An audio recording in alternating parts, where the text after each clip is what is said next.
Hi, everyone. I'm Kriti Gujral, a health economist at VA Health Economics Research Center, HERC, and I'll be hosting today's presentation on specifying the regression model by Ciaran Phibbs. Ciaran Phibbs is a senior health economist at the VA HERC, and associate director of the Women's Health Evaluation Initiative and of the Geriatrics and Extended Care Data and Analysis Center, and an associate professor in the Department of Pediatrics at Stanford University School of Medicine. With that, I turn it over to Ciaran. So the essence of this talk is to look at the independent variables in the regression model. And just as background, the genesis of this lecture was lots of questions we were getting at HERC about specifying the model, and also common mistakes that we were noting that we were getting as reviewers of grants and journal articles. And what it boils down to is the regression model. Any regression model has a lot of assumptions that are embedded in terms of the model, and a lot of the focus that people talk about is, okay, what is the assumptions for different models for different types of dependent variables, logistic for a 0, 1, etc. But the regressions makes a lot of assumptions about the independent variables, and some of these assumptions are fairly strong. And the purpose of the talk is to examine some of the more common problems and some methods for addressing these. And one of the things is that some of these things are either not really addressed or sort of glossed over in an MPH level regression classes. And so that's sort of where we're coming from. And there's a huge variability in those classes. So some of these things may have been covered in those classes depending on which class you took. But that's the overall purpose of this. And I will say, to this day, I continue to see lots of these types of errors made in grant proposals and in journal articles. So it's a common problem. The issues that we're going to talk about are heteroscedasticity, clustering of observations, data aggregation, functional form, and testing for multicollinearity. The simplest of the ones I'm going to address is heteroscedasticity. And in your standard regression model, where you have a dependent variable and intercept, a matrix of regressors, beta x, and your error term, the assumption is that the error terms are independent of the x's. And if that does not hold, it violates one of the assumptions of the regression model. And a very common pattern is that as the x's get bigger, the individual error terms get bigger. A common example in economics is that if you're predicting using models where you're predicting where one of your x's is income, and as that goes up, you're going to get bigger error terms.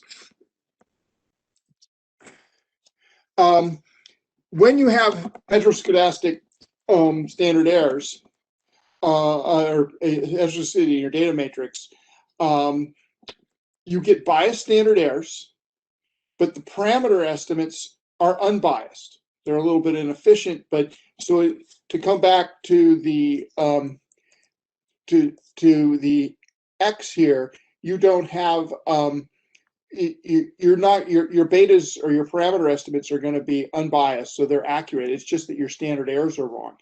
And there's a relatively simple way to do this, in that for essentially every regression in Stata, if you're using Stata, the robust option uses a Huber-White method to correct the standard errors and gives you corrected standard errors. This type of option exists in other regression packages, but Stata is the most straightforward of that. And my economist bias, econometrics bias, we tend to like Stata. It's developed by econometricians and economists. There are also, you can address it without making this by considering transforming the variables. You know, if you use log x instead of x in the right hand side variable, that may alleviate, maybe even eliminate the problem. It depends, it's all going to depend on the data and the nature of the data. Oh, and I forgot to add one other thing before I started, so I'll cycle back. If you have clarifying questions, go ahead and ask those. Kriti's going to be monitoring that, and in her judgment, she'll interrupt me for clarifying questions. Moving on to clustering, which is another problem that is actually quite common, is the standard regression model assumes that the error terms are uncorrelated. And in healthcare, we actually have a lot of data structures that are clustered. And I'm just going to use an example of when you have, if you run a regression where you have patients clustered within hospitals, and there you can think of lots of other examples where we have multiple different units, like a patient, and we have many patients within a hospital. You have many people within a community. There's lots of other examples of this in healthcare. And if patients are clustered within providers,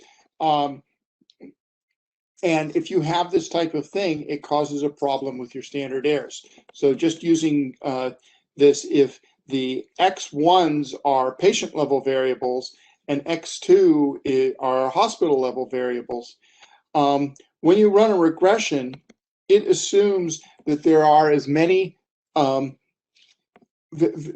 each of these variable observations is independent. So if you just run this model as specified, you're assuming that you have as many hospitals as there are patients. And as you may remember, as you increase the number of observations in a regression, the standard errors go down. And as a result, all of the beta 2 estimates are too small because they're assuming that there are many more hospitals than there actually are. And because there are fewer, your standard errors should actually be larger. When you estimate a model with this structure, it has absolutely no effect on the parameter estimate. All it does is that your standard errors are too big. There are various ways to address clustering. You can address it within generalized estimating equations. There are other hierarchical models that can be used. One solution, and this is nice about Stata, is that there's a cluster option which is available for almost every regression option in Stata, and it uses this the same underlying mathematical Huber-White correction that it does for the robust standard errors, but you have to specify what the cluster is, and it'll correct your standard error. Edward Norton actually did a formal comparison and worked out the math for several of these different methods of correcting for not formal hierarchical models, but for the other methods like GEE versus cluster, what Stata does for cluster for correcting the standard errors. And there are very small differences, and what it amounts to is that some of the packages divide by n and the others divide by n minus 1, and so you get these trivial little differences, but it really doesn't matter. So the methods are going to give you the same answer, and it's all this correcting the standard error. So I'm going to work. Oh, what did I messed up something here. I hit the wrong button. Sorry. So I'm going to show you the impact. I'm going to actually show you what happens in terms of the clustering and the standard errors here. And this is for a research project that has nothing to do with the VA. It's NICU patient volume and NICU level of care in neonatal mortality. It's from a New England Journal article of mine from several years ago. As you know, this is a VA lecture, but I had good data on clustering, so I'm using it. In this thing, in terms of this, the failure to correct it happens all the time. You see this a lot if you're looking in the literature. It's easy to fix, and I will note that the extent of the correction will depend on a combination of your overall sample size, the number of clusters, and the relative to the number of observations. And with big samples, the effects are going to be fairly small. As you'll see in this example, in the example I'm having, I had almost 50,000 observations in over 200 hospitals and 10 years of data with repeat observations. But the point here is, if you look at each of these, it really doesn't matter what the what these variables are. It's just, you have the odds ratio, you have the first column of confidence intervals is the standard error corrected for clustering, and that column that says unadjusted is the one that's not corrected for clustering. And as you can see, for most of these, the effects were modest, but that's because I had a big sample. But even in this very big sample, it did have meaningful effect in standard errors. It took the third row of results there, it took it from being a significant result to an insignificant result, but pretty close to significant. That confidence interval barely crosses 1. And one thing I would note is, in terms of the magnitude of the effects, is that if you compare that one where that level 2 greater than 25, with the bottom row, that the level 2 greater than 25 was the smallest group in the set of groups I had, and the effect in the standard error was the biggest. So that's, just points out that even within big samples, you're going to have some smaller groups, and you're going to have a bigger adjustment in your standard error in those smaller groups.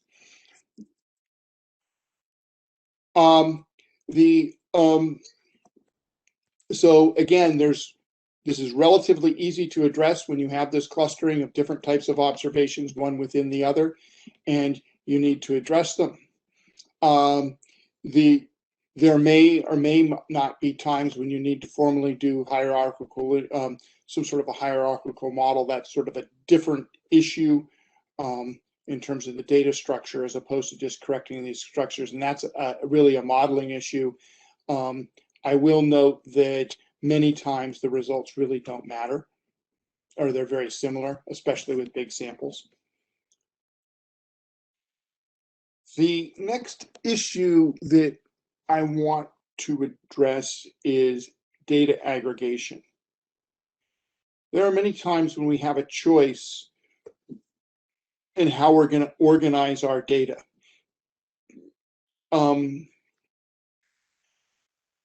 You're collecting observations over a period of time, and do you measure it as weekly, monthly, annual, or how do you aggregate the data within the hospitals? Do you, do you look at the data for the whole hospital? Do you look at data for the different units? I'm just throwing out a couple different examples of data aggregation, and the data aggregation can matter, because if you aggregate the data more, have bigger groups, in general, you're going to reduce your variance.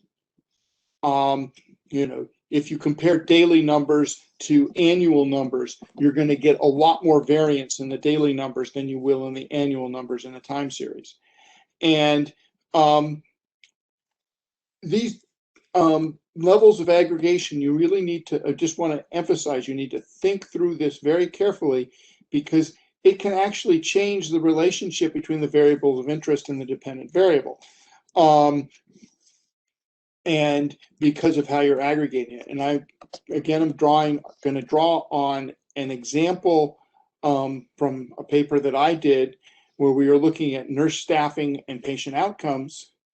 And we had detailed data on the nurse staffing from the payroll data, aggregated to the pay period and then into higher levels. And we also had data on the patients at the unit level, and we also aggregated them to the hospital in terms of this aggregation. And the point here, and I'm just going to, is that you can actually have a significant effect on your results. And the example I'm showing is we just did what happens if we run the unit, we put all the units together, we are running regressions at the unit level. And what if we run it for all of the units in a hospital? This is for the acute care units, versus splitting out and running separate models for the acute care units and the ICUs. Those are fairly different units. And just to show the effect, that HPPD is the hours per patient day, so the number of hours of nursing that each patient has per day. And you can see that if in the aggregated effect is 0.11, if we run it separately, both of the effects are bigger. 0.31 for the acute care units and 0.016 for the ICU. So both of those those estimates are bigger than the aggregated unit, and the acute care unit estimate is twice as big as the ICU. There were even bigger changes for some of the other variables that I just listed. It's really not that important, except to note that you can even have sign reversals. Some of that is that in the ICU, the shares of those other types of those other variables were very, very small. So it was mostly that. But even so, it's not just a straight average between the units. And that's because of the variance patterns. When you aggregate, you're changing the variance patterns and you can get a different estimate. And so, why data aggregate, just to continue, why the data aggregation mattered in this example. ICUs and acute care units are very different units on several dimensions. And in this case, especially the severity or nursing needs of the patients is much higher in an ICU than it is in the floor, and the staffing levels in ICUs are concordantly much higher. And because of the nature of the staffing in an ICU, there's actually less variation in staffing levels in ICUs, and so the effects are smaller. And it can mask the bigger effects. By combining the units, we mask the much bigger effect. The combined effect compared to the acute care unit effect in that first row was almost 3 times as large as if we'd combined them. And so it is very important that you think through when you aggregate. And this is just an example of where there are some very big differences depending on how I aggregated the results, that you need to think about what you're doing when you're aggregating. And in general, to the extent possible, more disaggregation is good. Just to continue this nursing example, I have a study now where we are looking at, instead of aggregating the shifts to the month or the pay period in terms of the nurse staffing, we're actually looking at the shift-to-shift level. We were able to get the more refined data, and so we would expect more variance, and the hypothesis being that it will matter more. But the point is that when you aggregate, you are going to cover up both, to continue this example, when I go from a shift level to the unit level, there's going to be lots of variation in the shift level, whereas in the average, that'll be lost in the average, and those effects could be masked. And this is something that people don't give enough attention to, and it needs more attention. More attention should be paid to how you do it, and you need to, when you're designing your study, you need to do this right at the beginning so you collect your data and set your data up in the right manner.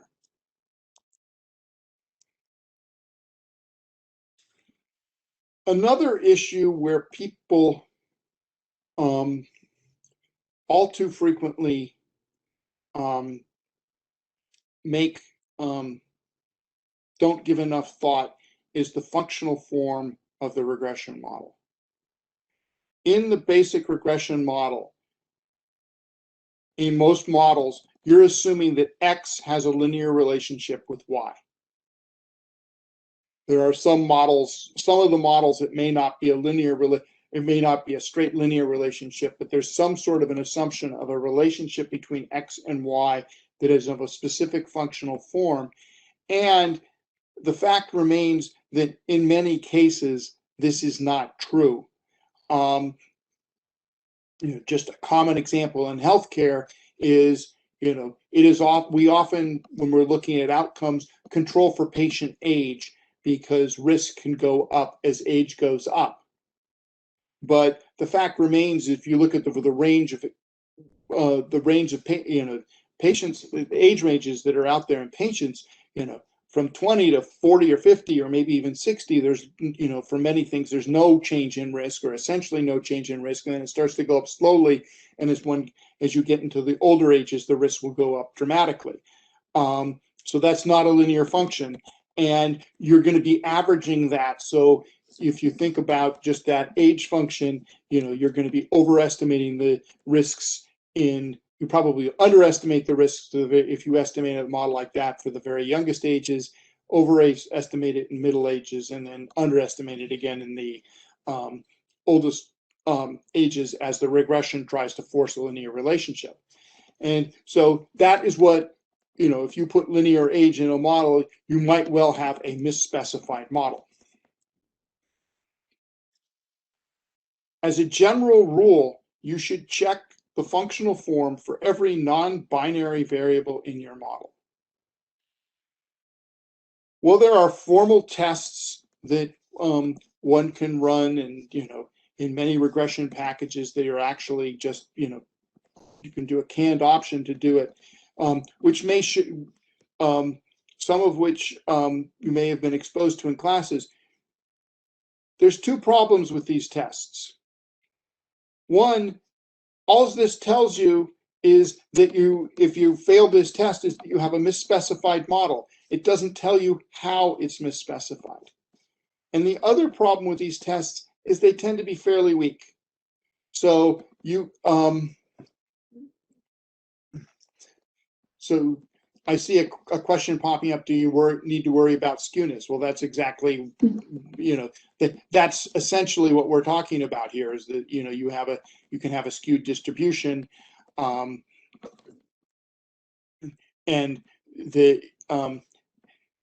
so let me rephrase that. In addition to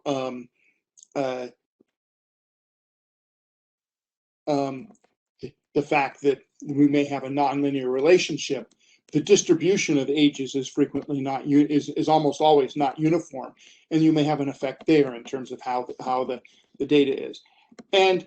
But the point is that these tests are fairly weak, so you can pass the test, the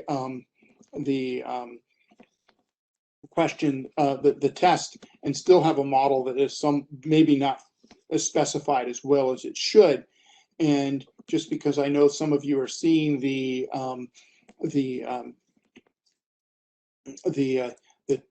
questionnaires, someone noted that you can do a higher order like an age and age squared. I'm going to defer to that in terms of coming to it. One of the things is that a lot of times these, when you want to correct for this, okay, I've got a nonlinear relationship, and one can get at that with, using, instead of age, use log age, use age and age squared. There's different functional forms. The problem is that if you start doing this, you're sort of going on a fishing expedition of, okay, what does the functional form really look like? And you can use dummy variables to examine the functional form. And this can is a very simple way to give you guidance as to how you should address the problem. So to continue, like with age or whatever, look at the data and make a whole bunch of dummy variables in reasonably small intervals with no intercept, and then run the model with no excluded category and run the model with no intercept. And you're going to get a set of dummy variables for age or whatever it is you're talking about. And you can sort of look at it and say, oh, okay, that really is an exponential, or it's quadratic, or whatever. And I want to make the point that it also may be very complicated, and you may be better off just running a set of dummy variables. So I'm going to actually give you an example. This is from that same NICU data set that I was talking about previously. And the thing that I'm concerned about is that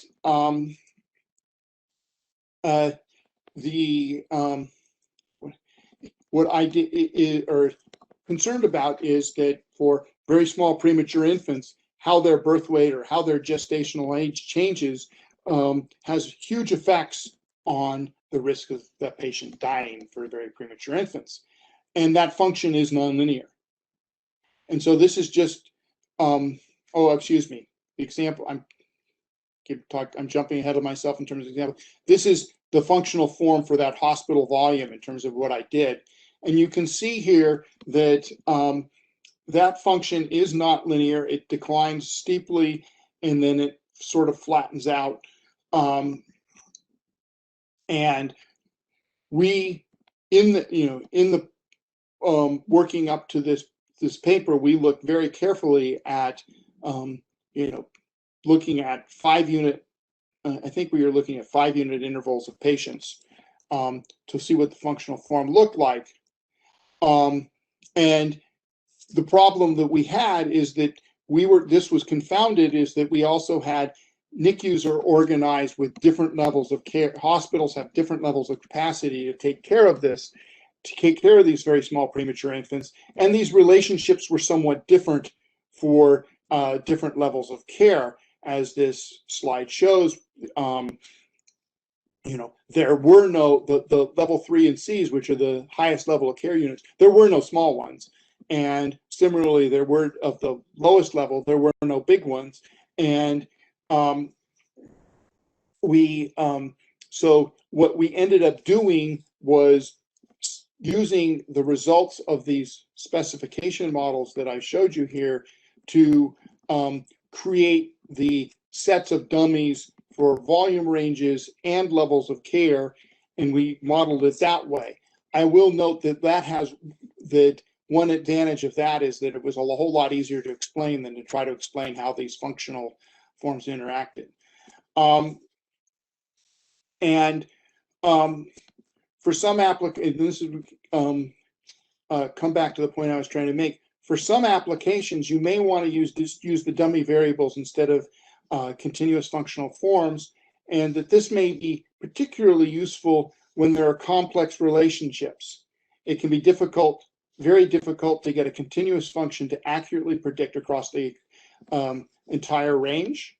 And as an aside, as I alluded to, when you have complex relationships, the categorical variables are frequently easier to present to medical audiences.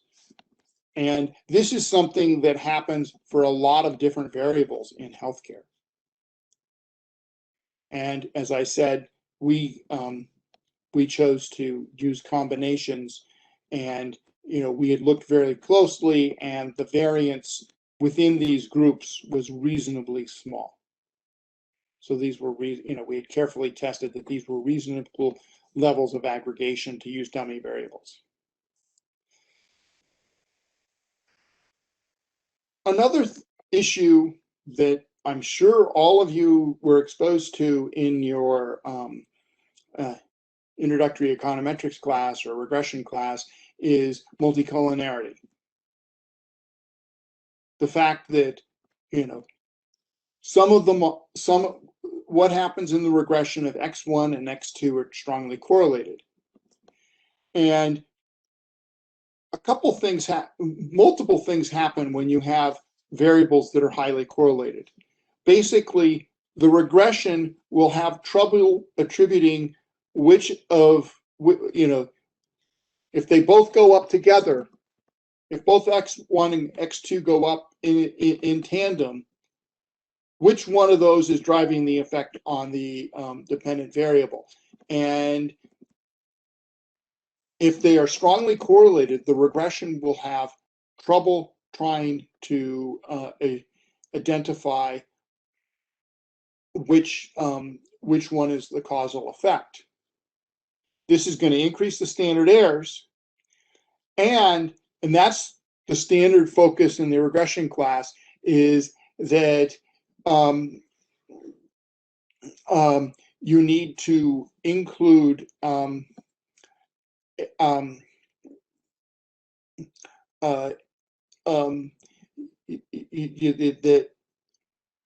standard focus of multicollinearity is it makes the error terms, it increases the standard errors, but it doesn't get as much a focus, but it can affect the parameter estimates.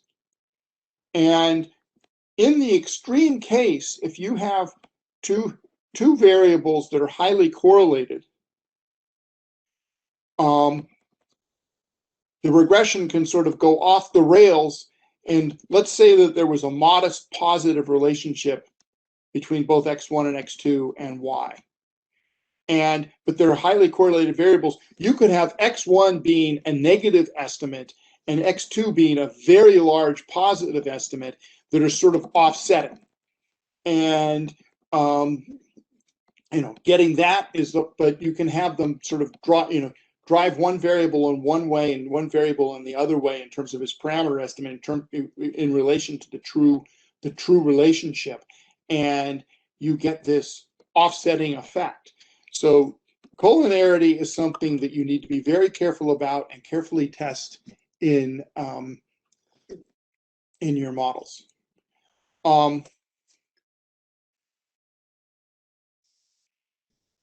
So, you may remember the first thing you do, one of the first things you should do is look at the correlation matrix of the variables that you were going to include in your regression. And if you have very high correlations, 0.9, 0.95, you've got a real problem. You can't include both those variables. You need to do something. But there can be problems that are harder to detect. Fortunately, all regression packages essentially include diagnostics for multicollinearity. And there's something called the variance inflation factor, which measures the inflation and the variances of each parameter estimate due to collinearities among the regressors. And in both SAS and Stata, the option is VIF. Now, they have different ways of putting the option in, but it's very similar. The other thing that you may see reported is what's called the tolerance, and the tolerance is just 1 over the variance inflation factor, so it's the opposite. As a general rule of thumb, if your variance inflation factors get greater than 10, that implies that there's a significant collinearity problem for that variable. And so you're going to get a matrix that lays out the VIF for each variable, and you look at them and identify what the problem is. So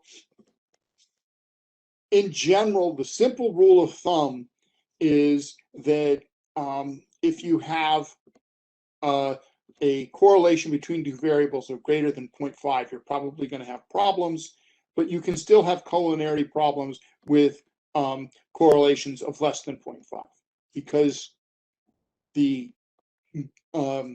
as we'll progress to, the relationships are more than just the simple correlations that can cause collinearity problems.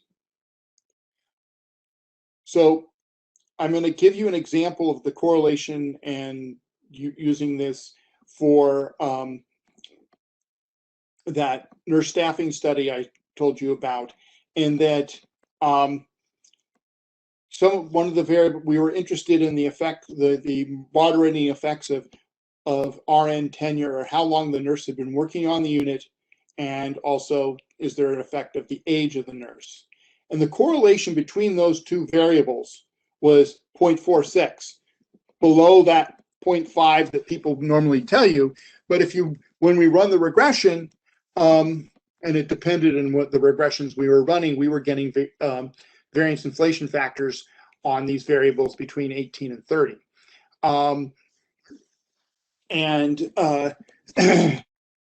So what, just an example, that 0.5 is not a thing that this was, the correlation was less than 0.5, but we still have, quite serious collinearity problems between that. And just to show you the, there's issues for fixing more collinearity.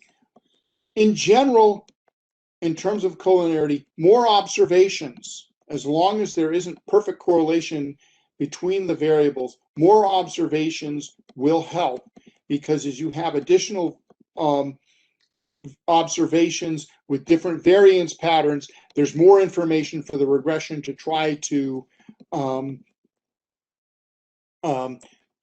reduce the there's more information for the regression to parse apart what part of the variance is attributable to one variable versus the other. You can revise the ways and reduce the correlation. One way that often works is to transform the data with nonlinear transformations. And if you have nonlinear transformations, that can help you break the correlation between these. And it may be the case that you have to drop one of the variables. And in this case, we ended up dropping age from the model. And to show you how this happens, if we estimated the model with tenure only and age only, these are the parameter estimates we got on those variables in terms of their effect. But what's important is what happens if we put both in. And if we put both in the model, as opposed to only one of them, the parameter estimates for both of them got much smaller. And it's just the regression not being able to sort it out. And that's what happened. We didn't get the offsetting effects like I alluded to earlier, but you can get these weird things happening that, it's not just an average of the two variables. You get, essentially very different results. In this case, much, order of magnitude smaller parameter estimates for both compared to the individually alone with that collinearity. And so it's, just reinforces that collinearity can dramatically change your parameter estimates, as well as having the standard error problems. Ciaran, we have another question here. Okay. In revising data, if you decide to remove one of the independent variables, are there guidelines as to which one to remove? Welcome to the art of econometrics, as opposed to the science. There isn't any hard and fast rule. What you might want to do, a lot of it may be, one of the best things is to, if you have strong priors in terms of understanding the processes, okay, well, which one of these really matters more if you have some idea of the causal relationships? And, in the example that I talked about where we dropped age, we were thinking about it that, just being a little bit older versus experience on that particular unit. We figured that experience on that, it made sense to retain the experience on the unit because that had a stronger, we had a prior that had a stronger causal relationship. But, there is no hard and fast rule. A lot of it is to think about it. You can also explore, we explored what happens when we added one versus the other in terms of those trade-offs. But you need to, it's, there is not any hard and fast rule. The continuing in terms of correlation, the strong, simple correlation, you have a problem. But there can be other problems that are harder to detect. And what it amounts to is when you run a regression and you have n independent variables, is you're actually dealing in n space in math speak. And so for each of those variables, there is a plane in a multidimensional set of planes. And if you have correlation in any one of those planes, which is what the eigenvectors represent in, to get into the details of it, you can have a problems. And there's actually an option in SAS that that looks at how much of the variation in each eigenvector is explained by each variable. Intuitively, this is the correlation in the nth dimension of the regression where you're dealing in n space. And what I did is I took that newborn data and I estimated a very simple model because I had the data and I had two variables that I know are very correlated, birth weight and gestational age, and estimated a very simple model. And I threw in one other. To throw in one other variable. I threw in the Black ethnicity because that's also associated with increased risk of mortality. And this is just a pure example I made just to give you an example of how colon works here from data where I knew I had a very correlated data structure. And in terms of interpreting this, they give, for each of these eigenvectors, they give you a condition index. And as a rule of thumb, if you have a condition index greater than 10, you have a modest problem, and greater than 100 is, very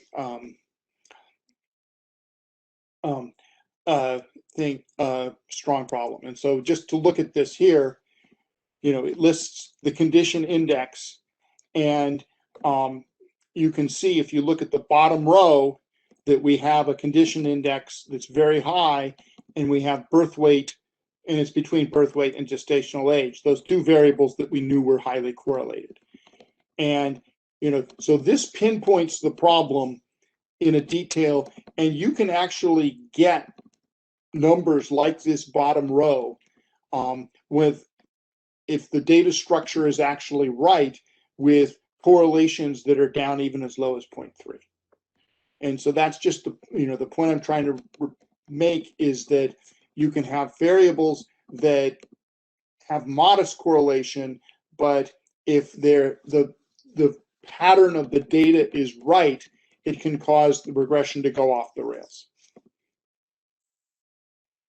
And so what I did here was I transformed the data to reduce the correlation. And so I used 100-gram intervals for birth weight and 2-week intervals for gestational age.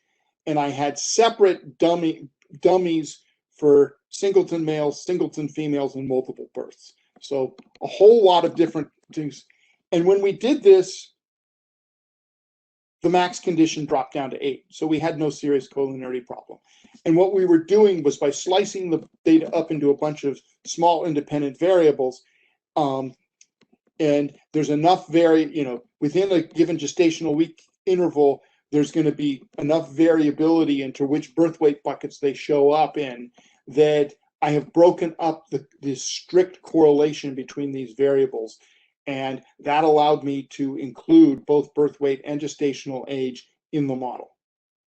And so, as an aside, I also got better predictions out of this model.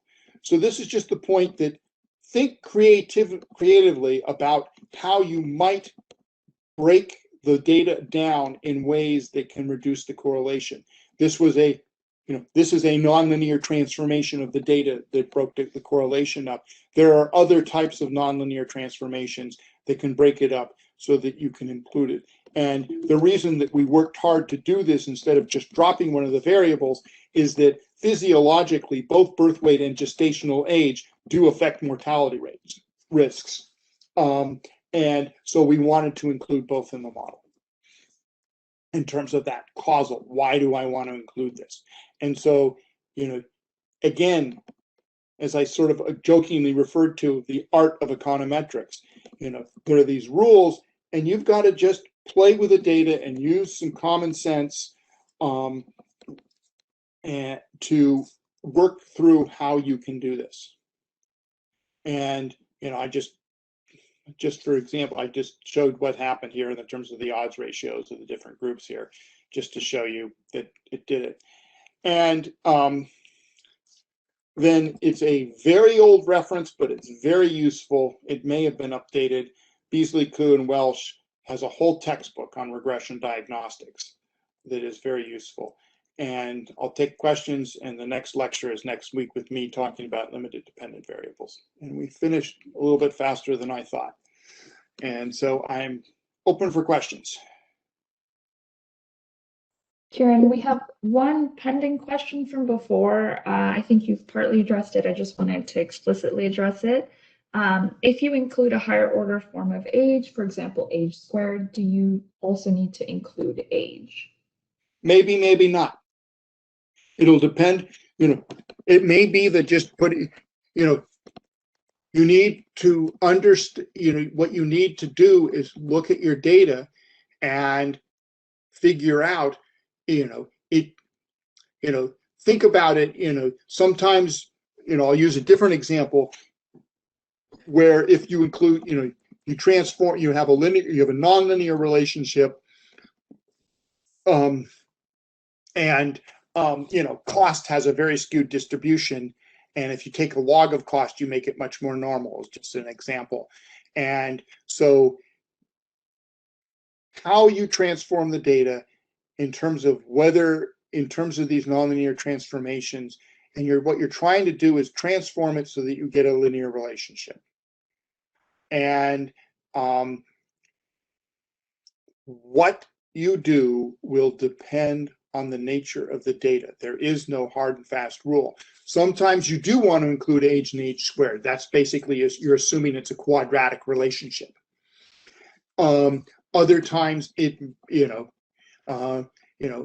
is more, just including age squared is more of an exponential type relationship.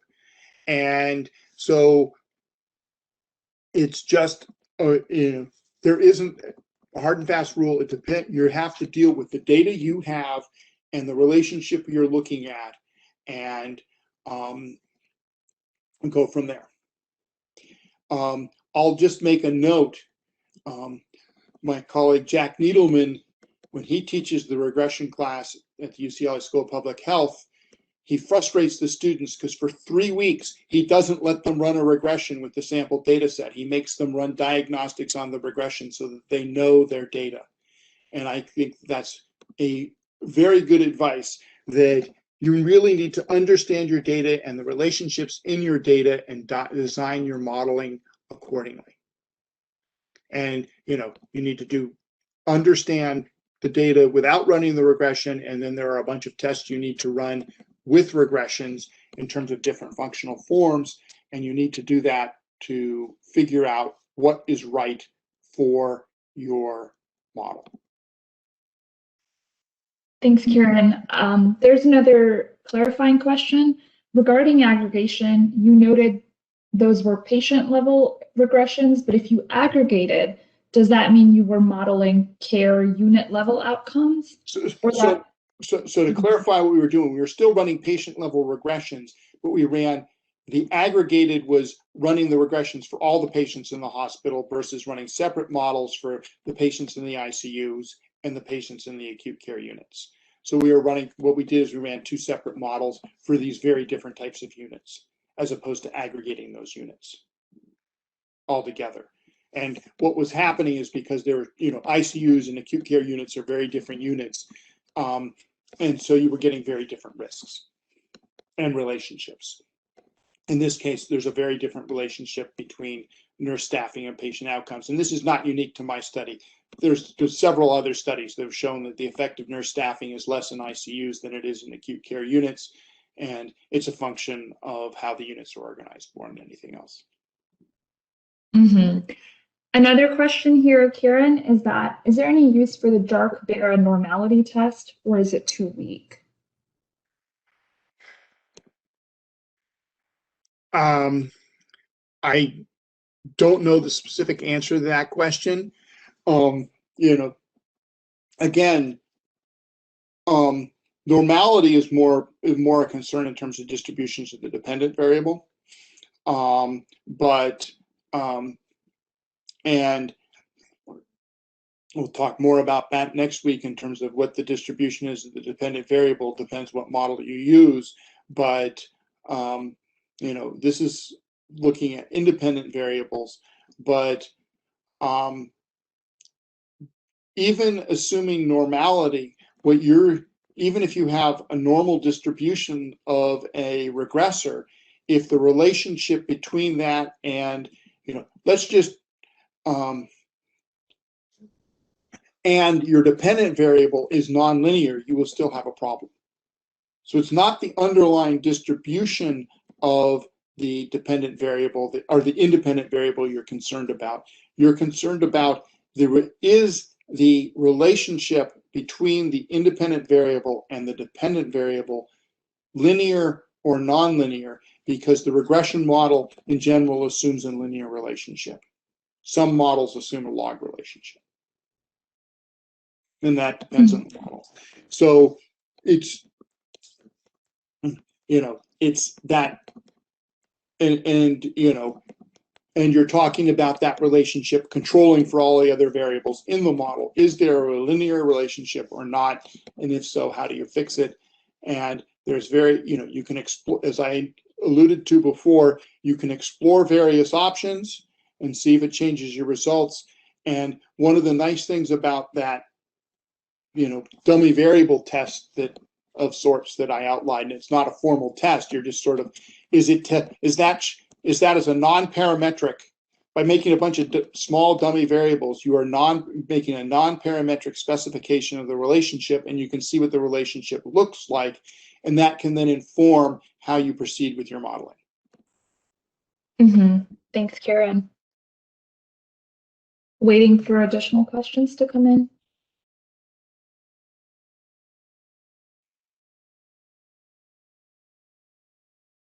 Just notice we finished a little bit early.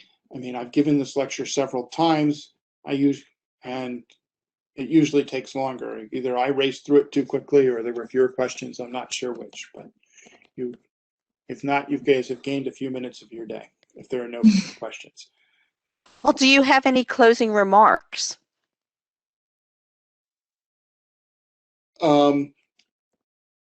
Just to reiterate what I've said many times, check your data carefully. Don't assume anything. Check all the assumptions. And, I've outlined some of the various things you need to check. And the one other bit of advice that I'll give people when you're writing your grant proposals is, if you're doing that, is to put in just a sentence or something to make sure that let the reviewers know that you're going to test this stuff, that you're aware of it, and and you might even say, like, okay, we know, we're going to test the assumptions, the assumptions in the model, and we know that we have to deal with multicollinearity between variable X and Y, or something like that. So you're just giving you're reassuring the grant reviewers that, okay, yeah, we know we have to do this.